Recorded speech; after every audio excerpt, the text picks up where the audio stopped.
kalau Allah adalah pencipta segala sesuatunya dan dia zat yang maha esa lagi maha perkasa.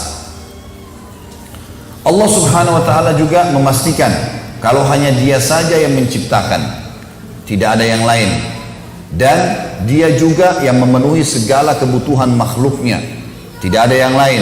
Dalam surah Fatir, surah nomor 35, kita sedikit tadabbur beberapa ayat ya. Surah Fatir surah nomor 35 ayat 1 sampai ayat 3. Allah subhanahu wa ta'ala berfirman, A'udzu billahi minasyaitonir rajim. Alhamdulillahi fatiris samawati wal ardi ja'ilil malaikati rusulan uli ajnihati matna wa thulatha wa ruba' yazidu fil khalqi ma yasha wa innallaha ala kulli syai'in qadir. Segala puji bagi Allah pencipta langit dan bumi, semuanya diciptakan olehnya dari tidak ada menjadi ada, yang menjadikan malaikat-malaikat sebagai utusan-utusan untuk mengurus berbagai macam urusan yang Allah berikan pada malaikat-malaikat ini sayap masing-masing 2, 3 dan 4. Allah menambah kepada ciptanya yang dikehendakinya. Sesungguhnya Allah maha kuasa atas segala sesuatu. Ada makhluk teman-teman namanya malaikat, ada makhluk namanya jin. Dua makhluk ini kita nggak bisa lihat.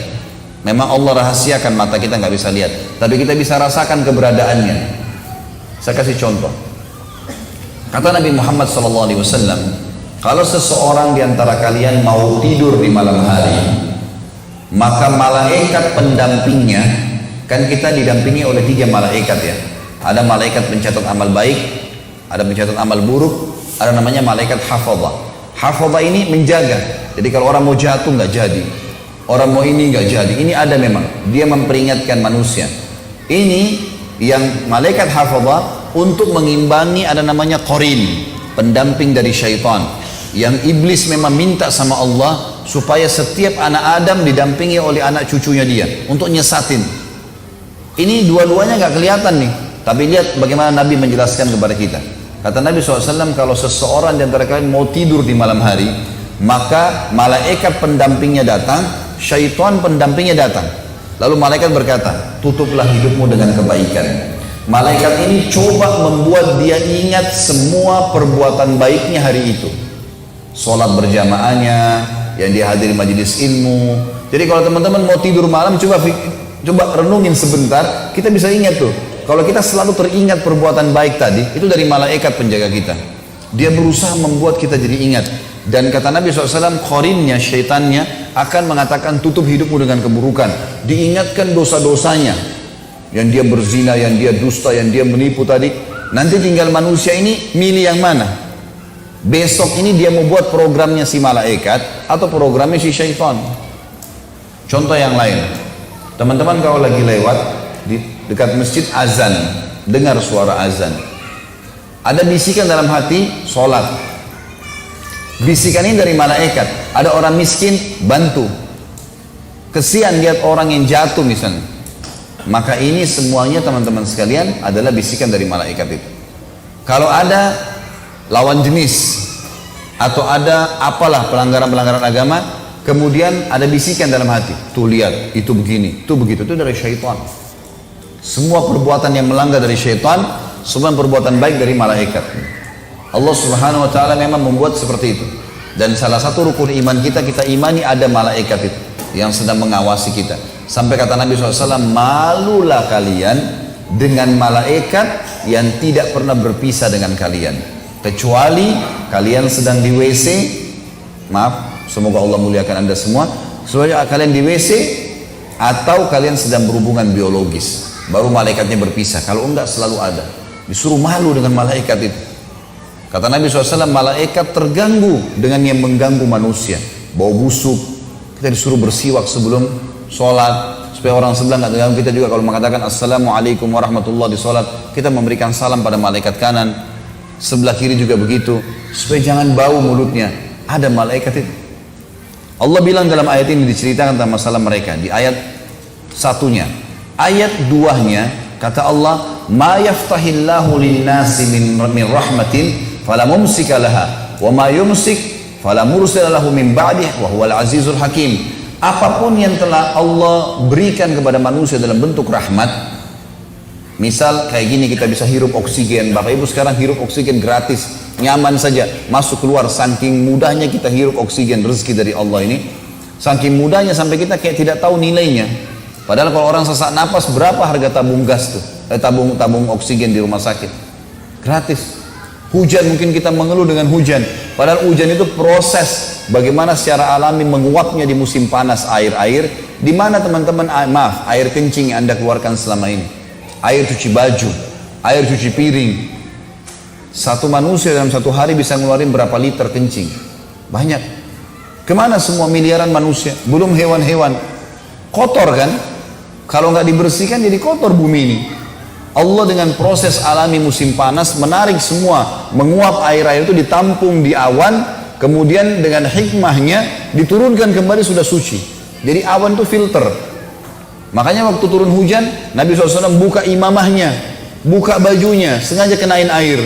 Kata beliau waktu ditanya, ya Rasulullah, kenapa Anda lakukan? Ini rahmat, air ini baru turun dari rahmat Tuhannya. Itu bahasa wahyu. Kalau bahasa kita sekarang, udah suci lagi nih, pakai tuh. Jadi sebenarnya kalau musim hujan, anak-anak mandi hujan itu boleh dalam Islam, jangan dilarang. Kalau katakan anak saya sakit kena air hujan ini, dari mana ada buktinya? Gak ada bukti. Nabi SAW sengaja basahin kepalanya malah dan mengatakan ini rahmat Allah baru turun dari langit, gitu kan? Itu hukum agama kita. Kata Allah, kalau Allah anugerahkan kepada manusia berupa rahmat, tidak ada seorang pun yang bisa menahannya. Dan kalau apa saja yang ditahan oleh Allah, Allah nggak kasih, tidak akan ada seorang pun yang sanggup melepaskannya. Tidak ada orang yang bisa memberikan. Allah nggak mau turun hujan, nggak bakal turun hujan, nggak bisa. Allah tahan, udah nggak bisa. Allah buat kita nggak bisa nafas sudah mati. Allah pelintir satu urat saraf kita, tanda kutip di sini, maka sudah encok 2 minggu, 1 bulan. Mudah sekali kalau Allah mau susahin makhluknya, gitu kan? Tapi dengan luar biasa rahmatnya datang kepada kita. Maka kata Allah, dan dialah yang maha perkasa lagi maha bijaksana.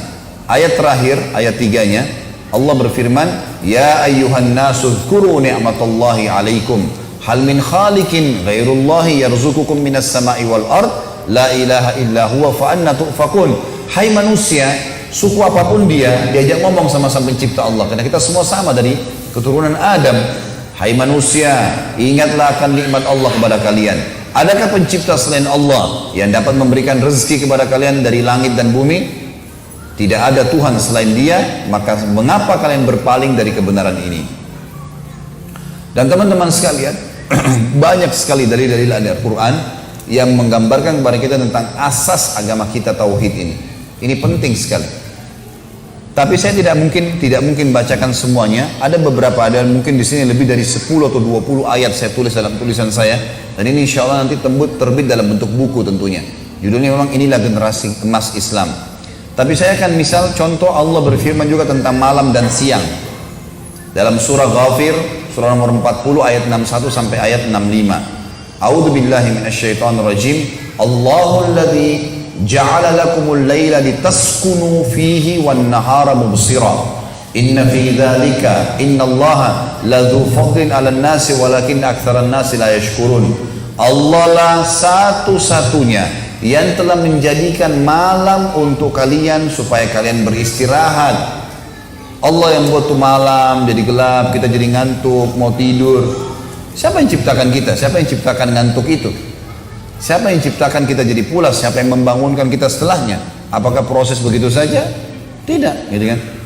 Dan kata Allah, dan menjadikan siang seperti sekarang, terang benderang, agar kalian bisa beraktivitas. Sesungguhnya Allah benar-benar mempunyai karunia yang dilimpahkan pada manusia. Akan tetapi kebanyakan manusia tidak bersyukur. Teman-teman sekalian, kita manusia ini betul-betul dimanjakan sama Allah. Hanya tugasnya memilih dan ikhtiar. Misal mau makan, ini pedas, asin, gurih, tinggal milih. Habis itu ngunyah, nggak lebih daripada itu. Kita ngunyah nih, oh ini manis, oh ini asin, udah. Begitu masuk tenggorokan kita, ukuran sepertiga jari saja, sudah nggak ada campur tangan manusia. Sistem alami mengelola semua makanan yang kita kelola. Bayangin yang pedas masuk, yang dingin masuk, yang panas masuk. Mesin secanggih apapun rusak tuh kalau mesinnya manusia.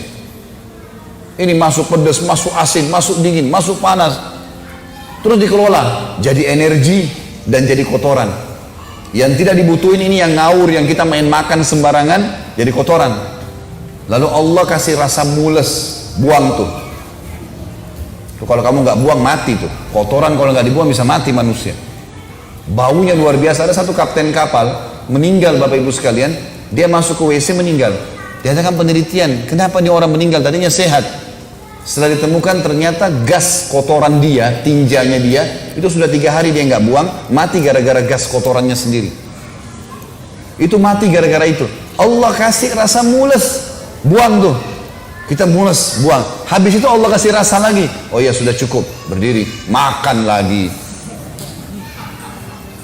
Manusia begitu manja, dimanja kata Allah, luar biasa kalian itu. Tidak mau bersyukur, kenapa gitu?